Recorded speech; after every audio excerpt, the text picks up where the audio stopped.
इस वीडियो में आपको मैं बताने जा रहा हूँ what is stop loss and how is it use. तो चलिए स्टार्ट करते हैं। स्टॉक मार्केट में स्टॉप लॉस बहुत ही इंपॉर्टेंट है, क्योंकि बिना स्टॉप लॉस लगाए अगर आप ट्रेडिंग कर रहे हैं ना, तो आपको यहाँ पे लॉस होने का बहुत ज्यादा चांसेस होता है। तो जैसे कि यहाँ पे बता दूं व्हाट इज स्टॉप लॉस।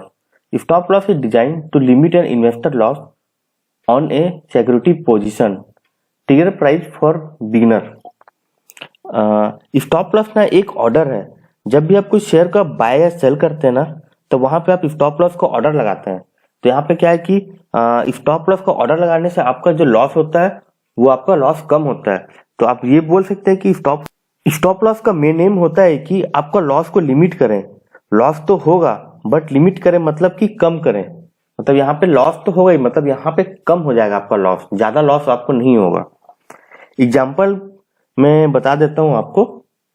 जैसे कि मान लीजिए कि आपने कोई शेयर परचेज किया हुआ है और वो शेयर का प्राइस अभी चल रहा है 200 रुपीज चल रहा है, और आपने 195 रुपीज में स्टॉप लॉस यहाँ पे लगा दिया है।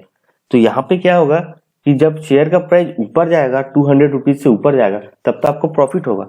लेकिन अगर ये नीचे आ जाएगा, तो नीचे आएगा, मान के चल लीजिए 196 आया, 197 आया, 198 आया, तब आपका जो शेयर जो आपने बाय किया वो सेल नहीं होगा, वो वहीं पे रहेगा वो। लेकिन जैसे आप 195 स्टॉप है आपने, तो जो शेयर का प्राइस वो धीरे धीरे करके नीचे आ गया। अगर ये 195 को टच होता है, तो आपने जितने भी शेयर्स आपने परचेज किए हुए हैं वो ऑटोमेटिक आपको वो सेल हो जाएगा। यहाँ पे जैसे ही आपको वो ऑटोमेटिक आपका सेल होगा, तो आपका क्या है ना, यहाँ पे लॉस आपको कम होगा। देखिए 200 में आपने बाय किया, 195 में स्टॉप लॉस लगाया, ऊपर जाता तो प्रॉफिट होता 200 के, नीचे आया 195 में तो आपने यहाँ स्टॉप लॉस लगाया, तो आपके यहाँ 5 रुपए का लॉस हो रहा है।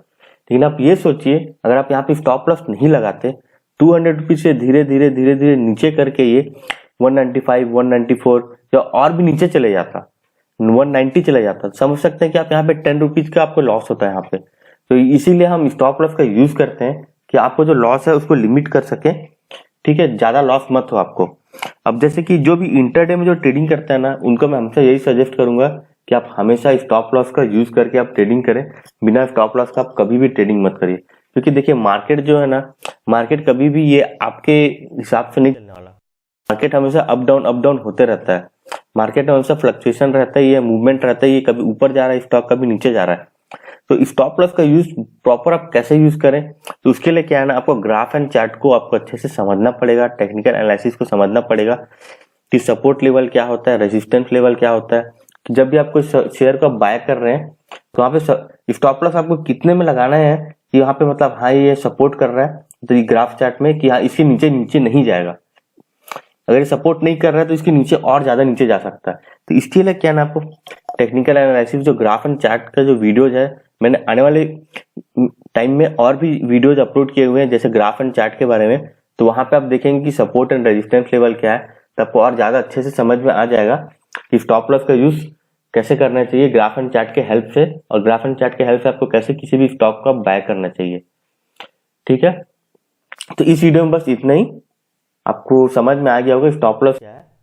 यहाँ पे बेसिक नॉलेज दिया आपको स्टॉप लॉस क्या है। ठीक है, थैंक यू।